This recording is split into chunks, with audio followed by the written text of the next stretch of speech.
ಜಗತ್ತ ಹುಚ್ಚರೇ ಜಗತ್ತ.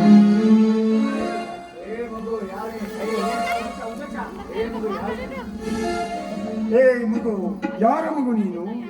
ಹೀಗೇಕೆ ಒಳ್ಳೆಯ ಬಟ್ಟೆ ಉಟ್ಟುಕೊಂಡಿರುವೆ? ನೋಡು, ನನಗೂ ಹರಕ ಬಟ್ಟೆ ಕೊಟ್ಟಿದ್ದಾರೆ. ನಿನ್ನ ಬಟ್ಟೆ ಕೊಡ್ತೀಯಾ?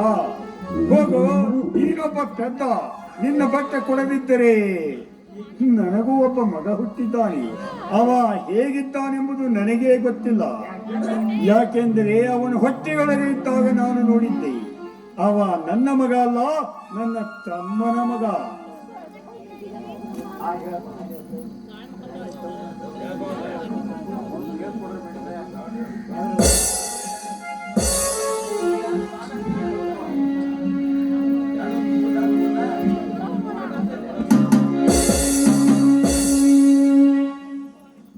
ನಗುತ್ತನಿ ಬಾರೆ, ನಿನ್ನ ಬಿಟ್ಟು ಎಂದಿಗೂ ನಾನಿರಲಾರೆ. ನನ್ನ ಮುತ್ತುತ್ತಾರೆ ನಗುತ್ತನಿ ಬಾರೆ, ನಿನ್ನ ಬಿಟ್ಟು ಎಂದಿಗೂ ನಾನಿರಲಾರೆ. ನನ್ನ ಮುತ್ತುತ್ತಾರೆ ನಗುತ್ತನಿ ಬಾರೆ.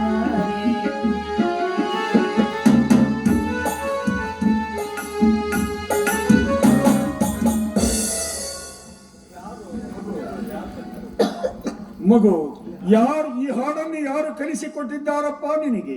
ನನ್ನ ತಾಯಿ ಹಾಗೂ ನನ್ನ ಚಿಕ್ಕಪ್ಪ ಕಲಿಸಿಕೊಟ್ಟಿದ್ದಾರೆ. ಈ ಹಾಡನ್ನು ಯಾರಪ್ಪ ನಿನ್ನ ತಂದೆ ತಾಯಿಗಳು? ಯಾರಾದರೆ ಅದನ್ನು ತೆಗೆದುಕೊಂಡು ನೀವೇನು ಮಾಡುವಿರಿ? ಹಾಗೇನಿಲ್ಲವಲ್ಲಪ್ಪ. ಈ ನಿನ್ನ ಹಾಡು ಕೇಳಿ ನನ್ನನ್ನು ಹುಚ್ಚು ನಿಚ್ಚಳನ್ನಾಗಿ ಮಾಡಿಬಿಟ್ಟಿದೆ. ಈ ಹಾಡು ಕಲಿಸಿಕೊಟ್ಟ ಪುಣ್ಯಾತ್ಮ ಯಾರೆಂದು ಕೇಳಿದೆ? ಹಾಗೆ ಶ್ರೀ ದುರ್ಗಾ ಮಾತೆ ನೆಲೆಸಿರುವ ಪುಣ್ಯಭೂಮಿ ಮಕರಿ ನನ್ನ ಹುಟ್ಟೂರು. ನನ್ನ ತಾಯಿ ಹೆಸರು ಸಾವಿತ್ರಮ್ಮ, ನನ್ನ ತಂದೆ ಹೆಸರು ಶಂಕರ ಎಂದು. ನಿನ್ನ ತಂದೆ ಮನೆಯಲ್ಲಿ ಇದ್ದಾನೆ? ಇಲ್ಲ, ನಾನು ಹುಟ್ಟುವ ಮುನ್ನ ಎಲ್ಲಿಯೋ ತಿಲಭ್ರಮೆಯಾಗಿ ಹೊರಟೋಗಿದ್ದಾನೆ. ಹುಡುಕಲು ಹೊರಟಿದ್ದೇನೆ. ಮನೆಯಲ್ಲಿ ಇಲ್ಲವೆಂದು ಹೇಳಿವೆ. ಒಂದು ವೇಳೆ ನಿನ್ನ ತಂದೆ ಬಂದು ನನ್ನ ಮಗನೆಂದು ನನಗೆ ಹುಟ್ಟಿದ ಮಗನೆಲ್ಲವೆಂದರೆ ಮಾತನಾಡಿ, ನೀವಲ್ಲದೆ ಬೇರೆ ಯಾರಾದ್ರೂ ಮಾತನಾಡಿದ್ದರೆ ಅವರ ಕತ್ತರಿಸಿ ನನ್ನ ತಾಯಿಗೆ ರಕ್ತ ತಿಲಕ ನೀಡುತ್ತಿದ್ದೆ.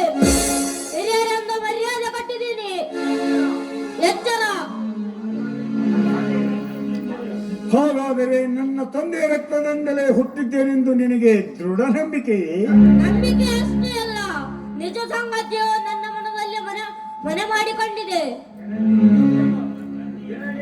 ದಿನನಿತ್ಯವೂ ನನ್ನ ತಂದೆ ಭಾವಚಿತ್ರವನ್ನು ಅಂತರಾಳದಲ್ಲಿ ಸೃಷ್ಟಿಸಿಕೊಂಡು ಗೋವರದತ್ತ ಕೊಲಿ ಮಾಡಿ ಬಾಳುತ್ತಿದ್ದಾಳೆ ನನ್ನ ತಾಯಿ. ಇನ್ನು ಆ ತಾಯಿ ಮೇಲೆ ಅಪರಾಧ ಹೊರಿಸಿ ತಾಯಿಯಂತೆ ಅವಳ ಪಾದವನ್ನು ಪೂಜಿಸಿ ಹರಸಿಕೊಂಡು ಹೋಗುವ ನನ್ನ ಚಿಕ್ಕಪ್ಪನ ಮೇಲೆ ಸಂಶಯದ ಸುರಿಮಳೆ ಸುರಿಸಿ ಹೊರ ಹಾಕುವಂತೆ ದುರ್ಬೋಧನೆ ನೀಡಿದ ಜಗನ್ನಾಥ ಸೋಳೆ ಸೋರಣ ಅವಳ ಗಂಡ ಸುನಿಲ್ನಿಂದನೇ ಇದು ನಡೆದಿದ್ದು. ತಾವು ಯಾರೆಂದು ಕೇಳಬಹುದೇ? ನಾನೊಬ್ಬ ದುರ್ದೈವಿ ಮಗು. ಅಂದರೆ ಮಗು ಕಣ್ಣಿದ್ದು ಕುರುಡನಂತೆ, ಕೈಯಲ್ಲಿ ಕೊಟ್ಟ ವಜ್ರವನ್ನು ಚೆಲ್ಲಿಗಾದನ್ನು ಹಿಡಿದಂತೆ ನನ್ನನ್ನು ನನ್ನ ಹೆಂಡತಿಯನ್ನು ಒಂದು ಬೀದಿ ಬೀದಿ ತಿರುಗಿದ ಒಬ್ಬ ದಾನವ ರೂಪದ ಮಾನವ. ಅಂದರೆ ನೀವು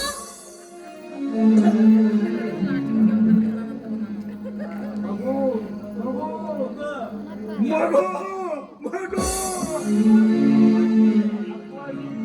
ಅಪ್ಪಾಜಿ ಅಪ್ಪಾಜಿ ಬಾ ಅಪ್ಪಾಜಿ, ಮನೆಗೆ ಹೋಗುವ. ಎಲ್ಲಿದ್ದಾರಪ್ಪ ನನ್ನ ಹೆಂಡತಿ ಮತ್ತು ನನ್ನ ಒಡ ಹುಟ್ಟಿದ ತಮ್ಮ? ಅಲ್ಲಿ ಕಾಣುವ ಗುಡಿಸಲಲ್ಲಿ ಇದ್ದಾರೆ. ಗುಡಿಸಲಲ್ಲಿ ವಾಸಿಸಿರುವರೇ ನನ್ನ ಹೆಂಡತಿ ನಾನು ಪಾಪಿ ಮಗು. ಇರಲಿ ಬಾ ಅಪ್ಪಾಜಿ, ಮನೆಗೆ ಹೋಗುವ.